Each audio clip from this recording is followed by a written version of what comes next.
launch team wishes you good luck and Godspeed.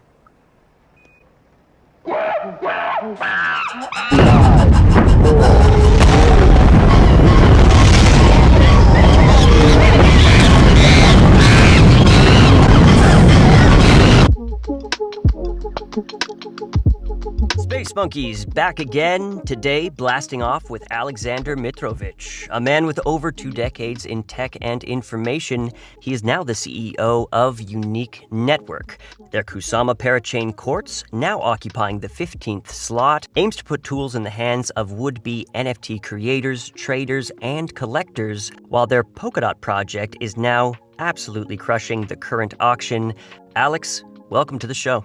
Thank you. Great to be here. Yeah, it's very nice to finally have you with us. I'm wondering if you could start us off with just a brief overview of what you were doing before you got into crypto. I have been in the IT industry for quite a while. It's been 20-something years.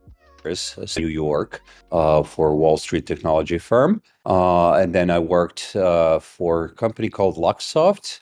It's a software development company which I joined as and it was a startup basically with 3 clients, and I built their financial services division, worked with investment banks on very large engagements, turned out to be. That was kind of the time when outsourcing started to be big.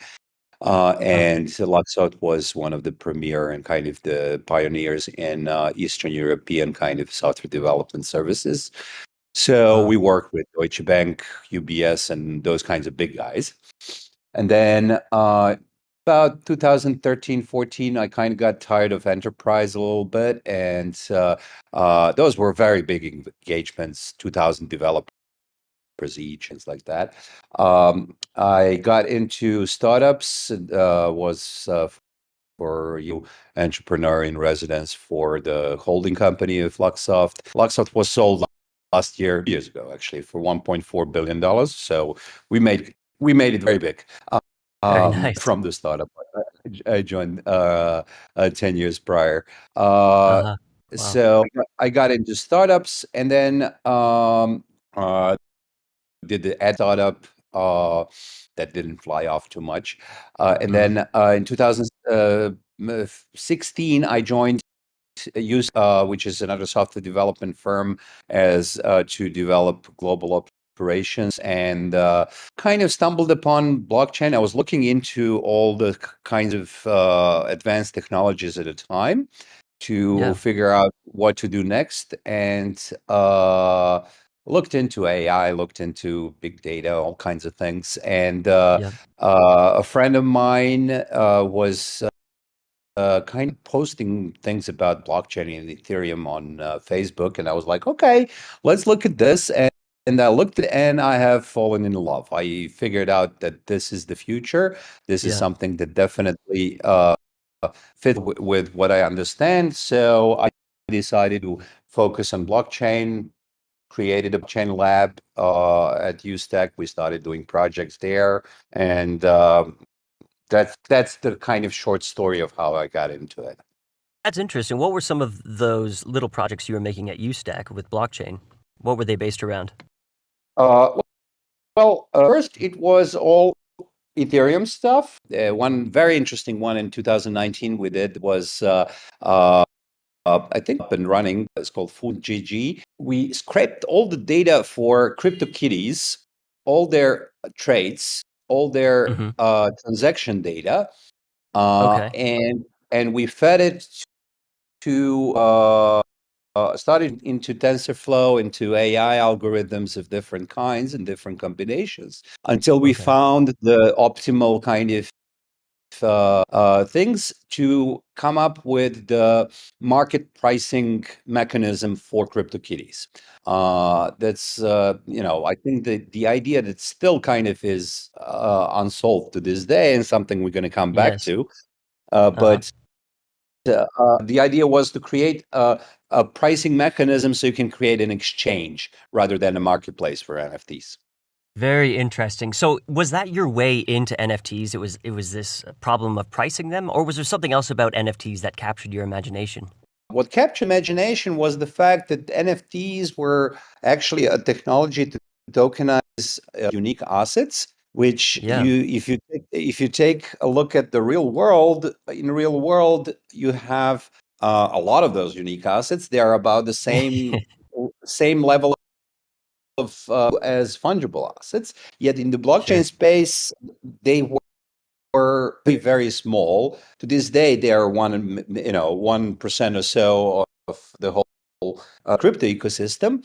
So so my vision is that 10 years from now, NFT ecosystem is going to be as big as the fungible token ecosystem Sure. on blockchain, which means that it's going to grow much faster than the rest of the crypto industry, which means that which was that attracted me to it. So you saw this opportunity about a decade out. Did you start building Unique with that team, or did you decide to restructure from the ground up and start this Unique project? The same thing. Greg, our CTO, was kind of running technical things back then as well. So Okay. we just kind of well, at the same time in 2019 we were doing a number of infrastructure projects in Polkadot ecosystem. We did Hmm. .NET APIs, C++ API, indexers, and so on. And we realized that nobody was building NFT infrastructure in a Polkadot ecosystem. So that was the last grant we received. We started working Yeah. on it in December 2019 and released the Right. first NFT palette in February 2020. How did you get wrapped up into Polkadot originally there? We were in Iron Conference in Berlin, February 2019, Uh-huh. and met some parody people there. I guess in a smoking break, and I started telling me about what they're doing with Polkadot, and I was like, that sounds interesting. Let me take a look at it. Yeah. And we saw that Polkadot was the most ambitious blockchain project we saw. Yeah. For me. And as we started diving in, we realized that that is the next generation blockchain. Right. And I'm not surprised at all of the traction it gets these days. And to do so, I think that in 5 years, Polkadot ecosystem will be bigger than Ethereum ecosystem. And this whole process of building in the Polkadot ecosystem, how has reality differed from the expectations you had when you started? It's much better. Okay, it worked out much better. Much better. Okay. It is, first of all, it is technically very, very challenging. It's very complex. Mm. Mm. And to get in, you need a strong theme and strong commitment to Mm. the thing, because it's not like other blockchains. It's much more complex because it has this concept of chains, bar chains. There's 10 ways to do things. It's much more flexible, much more powerful Sure. than all the other blockchains, but that makes it complex. And I like that. I like the fact that it's so ambitious and powerful, because it gives us ability to do things that you cannot do on other chains. And Yeah. once you're in, you're ahead of the pack a lot.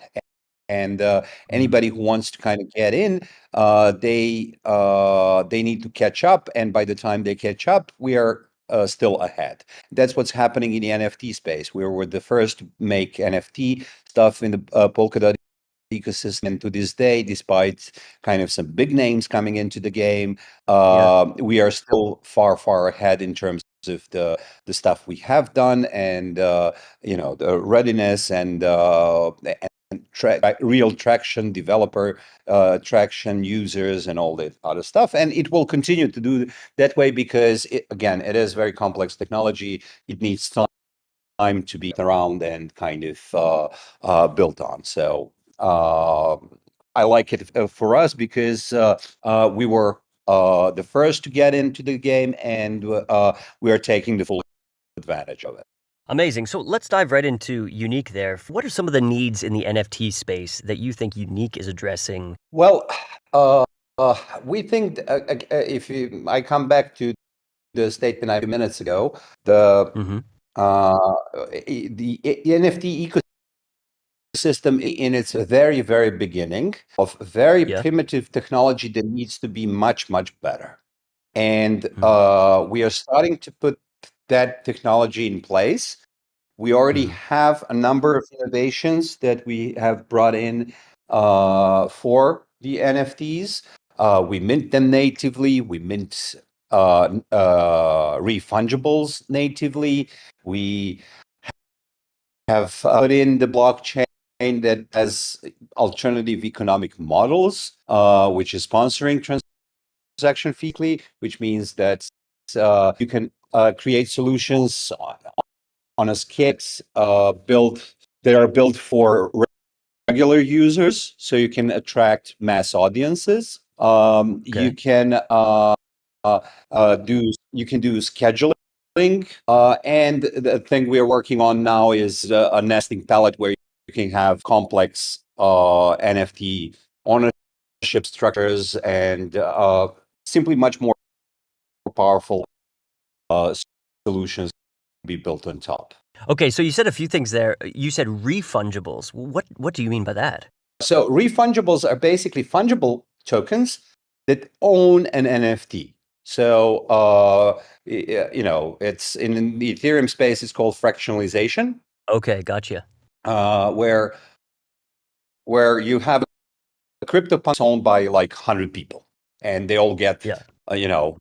one out of 100 fungible tokens that represent their ownership into that NFT. Okay, and then you said the sponsoring idea. If you played with NBA Top Shots, then you'll know what I'm talking about. Mhm.